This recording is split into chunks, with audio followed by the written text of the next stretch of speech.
একটা স্কুলের হেডমাস্টার কেন 5টা প্রাণ নিল? শিক্ষক, যাদের উপর দেশ গড়ার দায়িত্ব, যাদের উপর ভবিষ্যৎ গড়ার দায়িত্ব, যাদের সমাজে একটা আলাদা মর্যাদা আছে, সে কেন একটা টাইমে গিয়ে সুপারি কিলার হয়ে গেল? গুজরাট 2010। একটা সমাজকর্মী কোর্টের সামনে দাঁড়িয়ে আছে।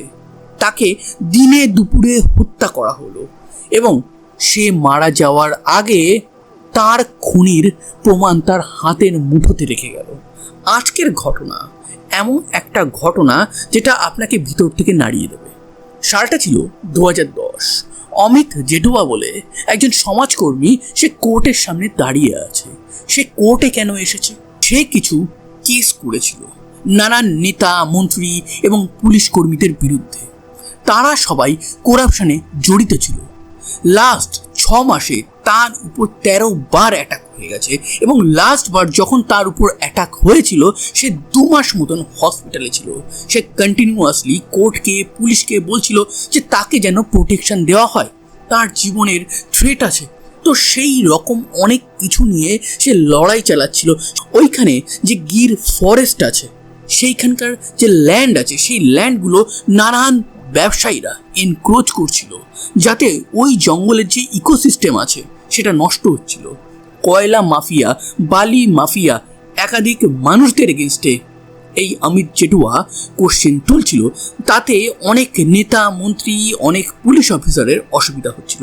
তো শেষমেশ এটাই ডিসাইড করা হয় যে এই অমিত জেঠুয়াকে এই পৃথিবী থেকে সরিয়ে দেওয়া হবে। 2010-এর সেই সকালে অমিত জেঠুয়া একদম দাঁড়িয়েছিল কোর্টের সামনে। সে তার আইনজীবীর সাথে কথা বলছিল। হঠাৎই 3টে বাইক করে 6 জন ব্যক্তি আসে। 6 জন নেমে তার উপর একের পর এক গুলি ছোড়ে। সবাই অবাক হয়ে যায়, কিন্তু সবাই অবাক হলেও সাহসী অমিত জেঠুয়া সে একটুও অবাক হয়নি। সে ওই গুলি লাগা অবস্থায় একজনকে নিয়ার অ্যাবাউট ধরেই ফেলেছিল, কিন্তু সে কোনো মতে পালিয়ে যায়। ওই 6 জন পালিয়ে যাওয়ার পর অমিত জেঠুয়া মাটিতে লুটিয়ে পড়ে। তাকে নিয়ে হসপিটালে যাওয়া হয় এবং হসপিটালে এটুকুই বলা হয় যে মৃত অবস্থাতেই আনা হয়েছে। সেই তদন্ত শুরু হয়। অমিত জেঠুয়ার ফ্যামিলি, তার মা, বাবা, ওয়াইফ সবাই বলতে শুরু করে পুলিশের উপর কোনোভাবে আমাদের বিশ্বাস নেই। এই কেসটা সিবিআইকে দিয়ে দেওয়া হয়। কিন্তু এই কেসে যারা মেরেছিল তাদের উপর অমিত জেঠুয়া অনেকদিন আগে থেকেই সন্দেহ করেছিল। তো সেই কারণে লোকাল এক এমএলএর ভাগ্নে দিনু, তাকে অ্যারেস্ট করা হয়। তাকে ভালো মতন যেই কোশ্চেনিং করা হয়, সে একজন হাবিলদারের নাম নেয়। এই হাবিলদার, তার নাম ছিল বাহাদুর সিং। এই বাহাদুর সিংকে অ্যারেস্ট করার পর তাকে যখন ভালো করে তদন্ত করা হয়, সে এক এক করে 6টা সুপারি কিলারের নাম বলে। কিন্তু এই 6টা সুপারি কিলারের মধ্যে 5 জনকে তো পুলিশ ধরে ফেলে। এই সবাইকে নিয়ে তারা কোর্টে যায়। কোর্টে কেস শুরু হয়, সবাইকে জেলে ঢোকানো হয়। যেমন নর্মাল একটা প্রসিডিং চলে সেই সমস্ত কিছু চলছিল। কিন্তু 6টা সুপারি কিলারের মাঝে একজন সুপারি কিলারকে পুলিশ খুঁজে পাচ্ছিল না। পুলিশ নানান জায়গায় নানানভাবে তদন্ত করছিল। অমিত জেঠুয়া যখন মারা যায় এবং যখন তাকে গুলি করা হয়েছে, সেই সময় সে একটা কিলারকে নিয়ার অ্যাবাউট ধরে ফেলেছিল। তার কলারটা ধরে যেই না সে টান দিয়েছিল, তার হাতের মুঠোতে তার জামার যে ট্যাগটা ছিল, যেখানে ম্যানুফ্যাকচার হয়েছে সেই জামাটা, সেই ট্যাগটা তার হাতে চলে এসেছিল। এবং সেই ট্যাগটা নিয়ে যখন সিবিআই তদন্ত করে, তারা দেখতে পায় এই ট্যাগটা বা এই ট্যাগের যে জামাটা আছে সেটা তৈরি হয়েছে গুজরাটের জুনাগড়ে সেই কোম্পানিতে সিবিআই যায়। সেখান থেকে তদন্ত করে আস্তে আস্তে করে কে এই জামাটা কিনেছিল সেইটা বার করে এবং তারপর তারা সার্চিংটা ভালো করে শুরু করে। তারা খোঁজ পায় এই সুপারি কিলার, যার নাম হচ্ছে শৈলেশ পান্ডিয়া। সে রাজস্থান পালিয়ে গেছে। পুলিশ রাজস্থানে রেড করে। সেখানে গিয়ে জানতে পারে রাজস্থান থেকে সে পালিয়ে গিয়ে উত্তরপ্রদেশে পৌঁছে গেছে। সেখান থেকে সে পালিয়ে গেছে। এরপর পুলিশ খোঁজ পায় যে সে নাকি মহারাষ্ট্রে আছে। পুলিশ সোজা মহারাষ্ট্র যায়, কিন্তু মহারাষ্ট্রে গেলে তারা সেই আস্তানা থেকে খোঁজ পায় মহারাষ্ট্র থেকেও সে পালিয়ে গেছে। এইভাবে বেশ কয়েক বছর কেটে যাওয়ার পর 2014 কি 15 সাল নাগাদ পুলিশ খবর পায় যে সেই সুপারি কিলার শৈলেশ পান্ডিয়া সে কেরালাতে আছে। পুলিশ কেরালাতে রেড করে, সেখান থেকেও শৈলেশ পালিয়ে যায়। এরপর কর্ণাটক, তামিলনাড়ু, একাধিক জায়গায়, একাধিক রাজ্যে পুলিশ রেড করে, কিন্তু এই শৈলেশ পান্ডিয়াকে কোনোভাবেই ধরা যাচ্ছিল না। সালটা আসে 2019। পুলিশের এক খাবরি পুলিশকে ফোন করে বলে যে আপনাদের যে আসামি, যাকে আপনারা দীর্ঘ 9 বছর ধরে খোঁজ করছেন, সে মহারাষ্ট্রে আছে এবং মহারাষ্ট্রে সে রীতিমতন তার ক্রাইম সার্কিট গড়ে তুলেছে। সেখানে সে এক্সটর্শন, কিডন্যাপ, মার্ডার, নানান রকম অ্যাক্টিভিটির সাথে যোগ রেখেছে। পুলিশ তার পিন পয়েন্ট লোকেশন পাওয়ার পর সেখানে পৌঁছে তাকে অ্যারেস্ট করে এবং অ্যারেস্ট করে তাকে গুজরাট নিয়ে আসে। কিন্তু গুজরাটে যখন তাকে কোর্টে তোলা হচ্ছে, নিউজ মিডিয়া যখন তার দিকে তাক করে ফটো তুলছে, তখন শৈলেশ পান্ডিয়া একদম বিন্দাস, সে যেন একটা ডনের মতন। আপনারা সালমান খানের সিনেমা দেখেছেন? সম্ভব সালমান খান একটা আন্ডার কভার পুলিশ অফিসার ছিল। সে গ্যাংস্টারদের সাথে মিট করতো, সেখান থেকে খবর বার করতো, পুলিশদের সাথে এই সমস্ত কিছু খবর শেয়ার করতো, দেন তারা সবাই মিলে সেই গ্যাংস্টারদের এনকাউন্টার করতো। তো সেইখানে যেমন সালমান খানের নো কেয়ার অ্যাটিটিউড ছিল, সেখানে শৈলেশ পান্ডিয়াকে যখন কোর্টে নিয়ে যাওয়া হচ্ছে পুলিশের সামনে, সে একটা বিন্দাস, তাকে যখন জিজ্ঞাসা করা হয় যে আপনার কোনো রিগ্রেট নেই, আপনি একজন সমাজকর্মীকে মেরেছেন, তখন সে বলে যে না, কোনো রিগ্রেট নেই। সে একদম বিন্দাস হাসছে, যেন তার কিছুই হয়নি। তার কি আইনের উপর কোনো ভয় নেই? এই ব্যাপারটা যখন রিপোর্টাররা ভাবতে থাকে, তখন রিপোর্টারদেরও একটা জিনিস মনে আসে যে আমরা যার এগেনস্টে ক্রাইম হয়েছে সেটা নিয়ে নিউজ করি, ক্রাইমটা করিয়েছে তার বিরুদ্ধেও নিউজ করি, এবং যখন আমাদের ঘটনাতে কোনো সুপারি কিলারের ব্যাপার আসে, তাদের নামটা পর্যন্ত আমরা মেনশন করার প্রয়োজন বোধ করি না। এ হয়তো 9 বছর পালিয়েছিল, আরও কিছু ক্রাইমের সাথে যুক্ত ছিল, সেই কারণে জাস্ট একটা ফটো অপের জন্য আমরা সেখানে গেছিলাম। কিন্তু তার এই সমস্ত কিছুর পিছনে কারণ কি? সে কি আইনকে এক ফোঁটাও ভয় পায় না? তার মাথায় কি কোনো বড় নেতার হাত আছে যাতে সে সঙ্গে সঙ্গে ছাড়া পেয়ে যাবে, যার জন্য সে 9 বছর ধরে এইভাবে পুলিশের হাতের তলার থেকে বারবার পালিয়ে যেতে সক্ষম হয়েছিল? রিপোর্টারদের একটা সন্দেহ। রিপোর্টাররা তার অতীত বার করে এবং তার অতীত বার করার পর রিপোর্টাররা একদম থ মেরে যায়। এ তো এক ট্র্যাজিক, হিরো না ভিলেন তারা নিজেরাও ডিসাইড করতে পারছিল না।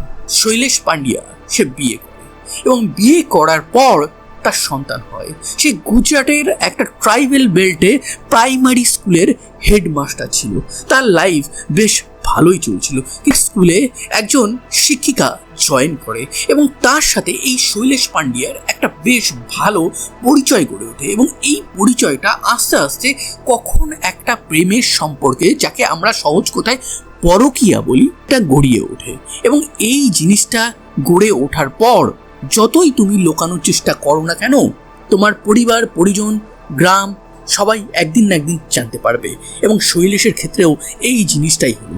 শৈলেশ পান্ডিয়া তার পরকীয়া প্রেমিকাকে এতটাই ভালোবাসতো, একদিন তারা দুজন মিলে ডিসাইড করে যে তারা ওইখানে আর থাকবে না। দুজনেই সরকারি চাকরি ছেড়ে একে অপরের সাথে জাস্ট লাইফটা কাটাবে বলে তারা পালিয়ে যায়।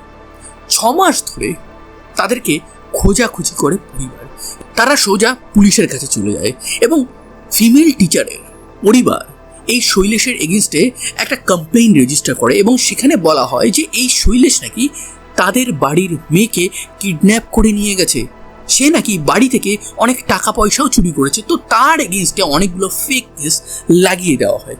পুলিশ খুঁজতে থাকে। দীর্ঘ 6 মাস পালিয়ে থাকার পর এই শৈলেশ পান্ডিয়া এবং তার অবৈধ প্রেমিকা তারা ধরা পড়ে ব্যাঙ্গালোরের একটা হোমস্টে থেকে। তাদেরকে গুজরাটে নিয়ে আসা হয়। মেয়েটাকে তো ছেড়ে দেওয়া হয়, কিন্তু শৈলেশকে সহজে ছাড়া হয় না, যেহেতু তার এগেইনস্টে অনেক রকমের ধারা লাগিয়ে দেওয়া হয়েছিল। কোর্ট তাকে জেলে পাঠিয়ে দেয়। দীর্ঘ 4 বছর সে জেলে থাকে। জেলে তার সাথে কেউ দেখা করতে আসেনি। এক, সে তো তার ওয়াইফকে ঠকিয়েছে, তার সন্তানদেরকে ঠকিয়েছে, তার ফ্যামিলিকেও ঠকিয়েছে। গ্রামবাসী, সমাজ তারা এই হেডমাস্টারের কর্মটাকে একেবারেই মেনে নেয়নি। উল্টো দিকে সে যাকে ভালোবেসেছিল বা যার সাথে বলা ভালো পরকীয়া সম্পর্ক করেছিল, তার ফ্যামিলি তো মেনলি তাকে এইভাবে জেলে ঢুকিয়ে রেখেছে। বাট 4 বছর কেটে যায়। সে জেল থেকে বেরিয়ে আসে এবং বেরিয়ে এসে সে জানতে পারে যে তার প্রেমিকা মারা গেছে। এবং সে এমনি এমনি মারা যায়নি, সে কষ্টে, দুঃখে, অপমানে ঝুলে পড়েছে নিজে থেকে। কেন? একটা জিনিসই তার ফ্যামিলিকে বোঝাতে চেয়েছিল যে আমাদের সম্পর্কটা আমরা একে অপরকে ভালোবেসে করেছিলাম। ও আমাকে কিডন্যাপ করেনি, ওর এগেইনস্টে কেসগুলো তুলে নাও, ওর লাইফটা নষ্ট হয়ে যাচ্ছে। কিন্তু তারপরেও তার ফ্যামিলি তার কোনো কথা শোনেনি। বারবার তারা একটা জিনিসই করতে চেয়েছিল, ওই হেডমাস্টারকে ফাঁসাতে। এই অপমানটা শৈলেশের গার্লফ্রেন্ড সহ্য করতে না পেরে ঝুলে পড়ে।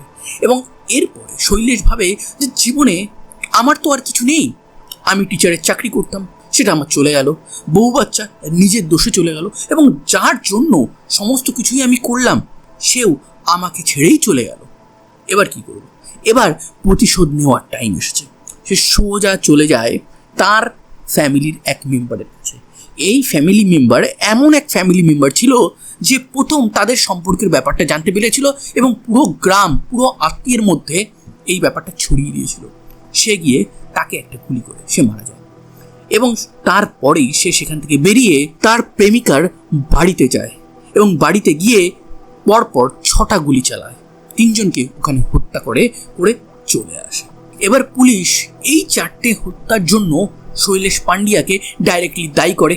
অনেক সাক্ষী আছে, তো শৈলেশ পান্ডিয়াকে খুঁজে বার করার চেষ্টা পুলিশ করতে থাকে, কিন্তু পুলিশ কোনোভাবেই তাকে খুঁজেই পায় না। শৈলেশ পান্ডিয়া সে ওখান থেকে পালিয়ে সোজা মুম্বাই চলে যায়। তার লাইফে এখন আর কোনো টার্গেট নেই। এইবার সে মুম্বাইতে গিয়ে জুয়া খেলতে শুরু করে এবং এই জুয়া খেলে তার যতটুকু টাকা তার কাছে ছিল সেই সমস্ত কিছু সে হারিয়ে ফেলে। এবং এই হারিয়ে ফেলার পর সে ভাবে যে টাকা তো ইনকাম করতে হবে, সে তো নেশাতে পড়ে গেছে জুয়া এবং মদের, তো সেই জিনিসটা করতে সে আবার ক্রাইমে যোগ দেয়। নানানভাবে এক্সটর্শন কলিং, ব্যবসায়ীদের কিডন্যাপ, আরও নানান রকম ক্রাইম সে করছিল। এর মাঝেই সে গুজরাটে এইরকম একটা ক্রাইমে ধরা পড়ে, কিন্তু ধরা পড়ে যে পুলিশ অফিসারের কাছে, সেই পুলিশ অফিসারটাও ছিল করাপ্টেড এবং তার নাম ছিল বাহাদুর সিং। এই বাহাদুর সিং শৈলেশ পান্ডিয়াকে একটা অফার দেয়। সে বলে যে তোমাকে আমি অ্যারেস্ট করব না, তুমি আমার আন্ডারে কাজ করবে, আমি তোমাকে যা যা বলবো সেই সমস্ত কিছু তোমাকে করতে হবে। শৈলেশ পান্ডিয়া ভাবে যে হ্যাঁ, একদিকে তো আমি ক্রাইম করছি, আর জেলের বাইরে থেকে যদি আমাকে 2-4টে ক্রাইম করতে হয়, 2-4টে মানুষকে এই পৃথিবী থেকে সরিয়ে দিতে হয়, তাহলে আর কি বাজায় আসে। এই বাহাদুর সিং এর কথা শুনে এবার নেক্সট টার্গেট করে অমিত জেটোয়া, একজন বিখ্যাত সমাজকর্মীকে, যে সমাজের অনেক কিছুর জন্য লড়াই করছিল। সে করাপশনের এগেনস্টে লড়াই করছিল, সে জঙ্গলের জন্য লড়াই করছিল, সে ইললিগাল মাইনিং মাফিয়াদের এগেনস্টে লড়াই করছিল। 2010-এর এক সকালবেলা সে তার 5জন সঙ্গীকে নিয়ে কোর্ট চত্বরেই এই অমিত জেটোয়াকে মারে। অমিত জেটোয়া প্রচণ্ড সাহসী ছিল, গুলি লাগার পরেও সে খুনিদের পিছনে দৌড়ায়। কোনোভাবে সে শৈলেশকে ধরে ফেলে, শৈলেশের কলারে সে একটা জোরে টান মারে। শৈলেশ বেঁচে পালিয়ে গেলেও তার জামার কলারে যে ট্যাগ ছিল সেইটা অমিত জেটোয়ার হাতে চলে আসে। পুলিশ সেটা পায়, পুলিশ সেটা হ্যান্ড ওভার করে সিবিআইকে। সিবিআই তদন্তে জানতে পারে যে এই ট্যাগটা এমন একটা জামার যেটা বানানো হয়েছিল গুজরাটের জুনাগড়ে। সেই থেকেই তারা প্রথমবার বুঝতে পারে তারা খুন করতে এসেছিল বাইকে, তারা সবাই গুজরাট থেকে বিলং করে। 5জন সুপারি কিলারকে তো ধরে ফেলে, কিন্তু যার জামার ট্যাগটা এই অমিত জেটোয়া ধরেছিল কেই পুলিশ ধরতে পারে না এবং দীর্ঘ 9 বছর পর তাকে ধরতে পারে। এবং সেটা কিভাবে ধরেছিল, তারপর কি হয়েছিল, সেটা সমস্ত কিছুই আমি বলেছি। তো বর্তমানে এই যে শৈলেশ পান্ডিয়া আছে সে জেলেই আছে, কিন্তু জেল থেকে রিসেন্টলি একটা খবর আসে, ওখান থেকেই ফোন করে নানান ব্যবসায়ীকে বাইরে ধমকি হুমকি দিচ্ছিল, সেখান থেকে টাকা উসুল করছিল। এবং এই যে অমিত জেটোয়ার মার্ডার হয়েছিল সেই কেসে যে মেইন অভিযুক্ত ছিল একজন বড় রাজনৈতিক নেতার ভাগ্নে দিলু, সে রিসেন্টলি বেইল পেয়ে যায় এবং বেইল পাওয়ার পর হাইকোর্ট থেকে এটুকুই বলা হয় যে তার এগেনস্টে সেইভাবে পুলিশ কোনো প্রমাণ জোগাড় করতে পারেনি, তো তাকে ছেড়ে দিতে হবে। তো কেসটাই ডিসমিস হয়ে যায়। আর বাহাদুর সিং সে কয়েকদিন তো অ্যারেস্ট হয়ে জেলে ছিল, তারপর তার বেইল হয়ে যায় এবং চাকরি থেকে তাকে সাসপেন্ড করে দেওয়া হয়। এই ঘটনাটা শুনে আপনারা প্রথমবার একটা জিনিস জানতে পারলেন, সেটা হলো যে এই যে আমরা সুপারি কিলারদের ব্যাপারে বলি, একজন ক্রিমিনাল মাইন্ডেড মানুষ একটা সুপারি কিলারকে বলল ওকে মারতে হবে, সে মেরে দিল। আমরা সাধারণত সেই সব সুপারি কিলারদের ছবিও দেখাই না, নামও বলি না, তার অতীতও বলি না, কিন্তু আমাদের প্রত্যেকের একটা লাইফ স্টোরি আছে। আজকে অমিত চেটোয়ার যে মার্ডার হয়েছে সেটা থেকে একটা বড় ঘটনা বেরিয়ে আসে, কিন্তু আজকের ঘটনার ট্র্যাজিক ভিলেন বলতে পারেন এই শৈলেশ পান্ডিয়া। এই ছিল আজকের একটা ভেরি ভেরি ইন্টারেস্টিং অ্যান্ড আমার বলা one of the my favourite true crime ঘটনা। এইরকম রিয়েল লাইফ ট্রু ক্রাইম ঘটনা এই স্টোরি ফরম্যাটে যদি আপনারা শুনতে চান তাহলে অবশ্যই আমার চ্যানেলটিকে সাবস্ক্রাইব করবেন। এবং আজকের ঘটনা যদি আপনাদের প্রভাবিত করায়, কিছু ভাবায়, কিছু শেখায়, তাহলে একটা লাইক করবেন, কমেন্ট করবেন এবং বন্ধুদের গ্রুপে অবশ্যই শেয়ার করে দেবেন। ধন্যবাদ। আবার দেখা হবে নতুন কোনো এক ভেরি ইন্টারেস্টিং ট্রু ক্রাইম ঘটনার সাথে।